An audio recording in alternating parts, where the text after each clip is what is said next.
3 दिवसांपासून पुण्यात मुसळधार पाऊस बरसतो आहे। मुंबई असेल, रत्नागिरी असेल, कोकण विभाग असेल, त्याचबरोबर मराठवाडा आणि पश्चिम महाराष्ट्र असेल किंवा विदर्भामध्ये असेल जोरदार पाऊस बरसतो आहे आणि त्यामुळे कुठेतरी मोठी चिंतेची बाब महाराष्ट्रामध्ये दिसून येते। जर प्रामुख्याने जर पाहिलं तर मराठवाड्यामध्ये सुद्धा मोठा मुसळधार पाऊस बरसताना दिसतोय।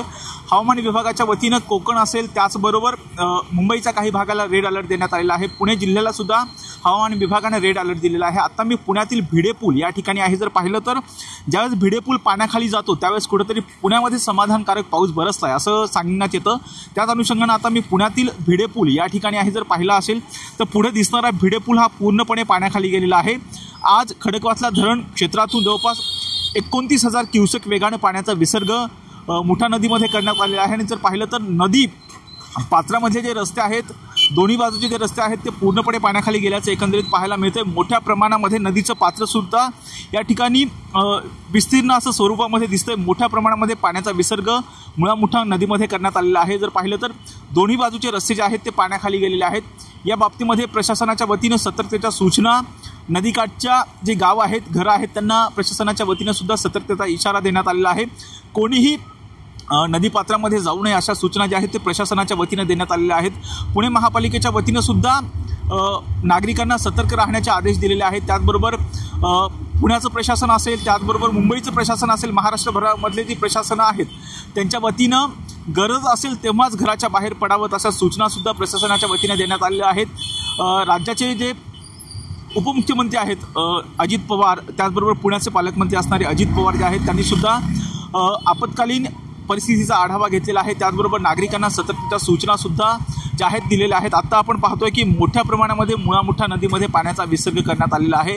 त्याचबरोबर मागील 4 दिवसांपासून महाराष्ट्रभर जो आहे तो मुसळधार पाऊस बरसतो आहे। जर पाहिलं तर ज्या पद्धतीचा इशारा हवामान विभागाने दिलेला होता त्यापेक्षा जास्त पाऊस जो आहे तो महाराष्ट्रामध्ये बरसताना दिसतो। जर आपण पाहिलं तर मागील 2 दिवसांपासून मराठवाड्यामधला जो भाग आहे, विशेषतः हिंगोलीसारखा भाग असेल, त्याचबरोबर नांदेडसारखा भाग असेल, नांदेडमध्ये तर मुखेड हा जो तालुका आहे त्या ठिकाणी सुद्धा मुसळधार पाऊस बरसतो आहे। त्या ठिकाणी जवळपास 6 गावांचा संपर्क तुटल्याची सुद्धा एकंदरीत माहिती पुढे येते। हिंगोलीमध्ये सुद्धा मुसळधार पाऊस बरसलेला आहे। त्याच अनुषंगाने जर पाहिलं तर मुंबईमध्ये सुद्धा महापालिका असेल, मुंबई महापालिका असेल अर्थात BMCकडून शाळांना सुट्ट्या देण्यात आलेल्या आहेत। ठाण्यामधल्या सुद्धा शाळांना प्रशासनाच्या वतीनं ज्या आहेत त्या आज ज्या आहेत त्या सुट्ट्या देण्यात आलेल्या आहेत। खरं तर एकंदरीत ज्या पद्धतीनं हवामान विभागाच्या वतीनं सांगण्यात आलेलं आहे, हवामान विभागाच्या वतीनं रेड अलर्ट जारी करण्यात आलेला आहे आणि त्याच अनुषंगाने पाहिलं तर पुढील 24 तास अशाच पद्धतीचा पाऊस जो आहे महाराष्ट्रभरामध्ये बरसू शकतो असं हवामान विभागाच्या वतीनं जे आहे ते सांगण्यात आलेलं आहे। आणि पुढील 24 तासाच्या नंतर कुठेतरी पाण्याचा जोर म्हणजे पावसाचा जोर जो आहे तो कुठेतरी कमी होईल असं हवामान विभागाच्या वतीनं सुद्धा सांगण्यात आलेलं आहे। परंतु आता जर पाहिलं तर हा जो खडकवासला धरण क्षेत्रातून 29,000 पाण्याचा जो विसर्ग करण्यात आलेला आहे आणि त्यामुळे कुठेतरी आता मुळा-मुठा नदीचं जे पात्र आहे ते पात्र आणि मोठं विस्तीर्ण असं रूप धारण केल्याचं पाहायला मिळतं। पुढे दिसणारा जो भिडे पूल आहे तो पूर्णपणे पाण्याखाली गेलेला आहे आणि विशेष म्हणजे या पावसाळ्यामध्ये 2 वेळा हा भिडे पूल जो आहे तो पाण्याखाली गेल्याचं पाहायला मिळतं आणि त्यामुळे नदीपात्रातील दोन्ही रस्ते जे आहेत ते अक्षरशः पाण्याखाली गेलेले आहेत। प्रशासनाच्या वतीनं सातत्याने या ठिकाणी सूचना देण्यात येत आहेत, कोणीही नदीपात्रामध्ये जाण्याचा प्रयत्न करू नये अशा सूचना प्रशासनाच्या वतीनं देण्यात येत असल्याचं एकंदरीत पाहायला मिळतं। तरीसुद्धा या ठिकाणी जे झेड ब्रिज आहे त्या ठिकाणी या भिडे पूल जो पाण्याखाली गेलेला आहे तो पाहण्यासाठी मोठ्या संख्येने या ठिकाणी पुणेकर सुद्धा या ठिकाणी आल्याचं जे आहे ते पाहायला मिळतंय। मोठ्या प्रमाणामध्ये पुणेकर या ठिकाणी आलेले आहेत। खरं तर मोठं असतं विस्तीर्ण असं रूप मुळा-मुठा नदीनं या ठिकाणी धारण केल्याचं एकंदरीत पाहायला मिळतं आणि पूर्णपणे भिडे पूल पाण्याखाली गेल्यामुळे तो पूर्णपणे जो आहे आता वाहतुकीसाठी तो बंद करण्यातच आलेला आहे। आणि त्याच अनुषंगाने आपल्यासोबत या ठिकाणी आलेले काही मुळा-मुठा नदीवरती झेड ब्रिजवरती नदीपात्र पाहण्यासाठी पर्यटक आलेले आहेत, त्यांना सुद्धा आपण बोलणार आहोत। पाहतोय की दुसऱ्यांदा हा भिडे पूल पाण्याखाली गेलेला आहे का? हो, दुसऱ्यांदा भिडे पूल पाण्याखाली गेलेला आहे, तुम्ही सांगता सत्य आहे रे।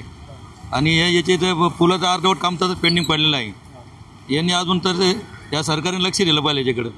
आपण बघतोय की भिडे पूल जनजीवन एकदम विस्कळीत झालेलं आहे। आपण बघतोय की ज्यावेळेस भिडे पूल पाण्याखाली जातो त्यावेळेस असं म्हटलं जातं की पुण्यामध्ये समाधानकारक पाऊस पडलेला असं म्हटलं जातं, पण त्याची व्यवस्था नाही जशी। पाऊस झाला समाधानकारक, अजून पाऊस चालूच आहे, पाऊस विस्कळीत झालेलं सगळ्या गोष्टी। काय वाटतं अजूनही आपण बघतो की पुण्यामधल्या रस्त्यांवरती मोठ्या प्रमाणामध्ये पाणी साचताना दिसतंय? साचताना तर ते डबके तयार झालेले आहेत. रस्त्याचे कामं सगळे डबके साचतात त्यांचे. रस्त्याचे कामं कुठे फक्त पाऊस आले की रस्ते बुजवत राहतात ते. काय सांगाल, भिडे पूल पाण्याखाली गेलेला आहे, तुम्ही सुद्धा इथे आहात. हे धोक्याचे लक्षण आहे आणि धोका होऊ शकतो. नागरिक धोक्यात आहे. याची ताबडतोब दखल घेतली पाहिजे. केंद्र सरकारने दखल घेतली पाहिजे. लोकसंख्या वाढत चाललेली आहे पुण्याची. राज्य सरकारने बी घेतली पाहिजे ना. राज्य सरकारने घेतलं पाहिजे आणि केंद्र सरकारने 22, 26, 27 महिना इलेक्शन नाही, प्रशासक आहे ताब्यात.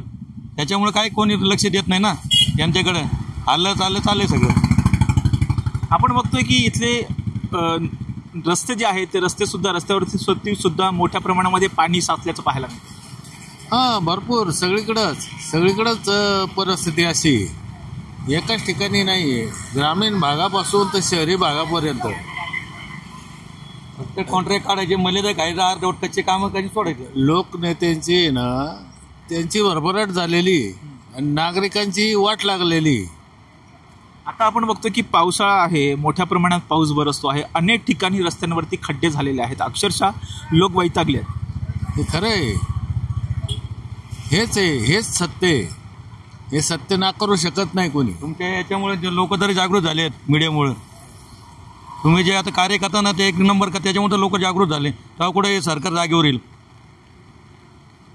खरं तर आपण बघतोय की ज्या पद्धतीचा आता पाऊस पुणे शहरामध्ये अर्थात पुणेच्या आजूबाजूच्या परिसरामध्ये जो बरसतो आहे, 3 दिवसामध्ये सततधार पाऊस पुण्यात बरसतो आहे आणि त्यामुळे कुठेतरी खडकवासला धरण साखळीतून जवळपास 29,000 क्युसेक वेगाने पाण्याचा विसर्ग मुळा मुठा नदीमध्ये करण्यात आलेला आहे. आणि त्यामुळे जर पाहिलं तर अक्षरशः भिडे पूल या पावसाळ्यामध्ये 2दा पाण्याखाली गेल्याचं पाहायला मिळते.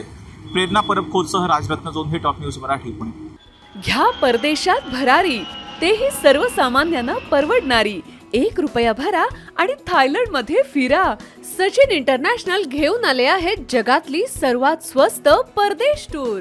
पूर्ण 5 दिवसांचं पॅकेज आता फक्त 32,999 रुपयांमध्ये.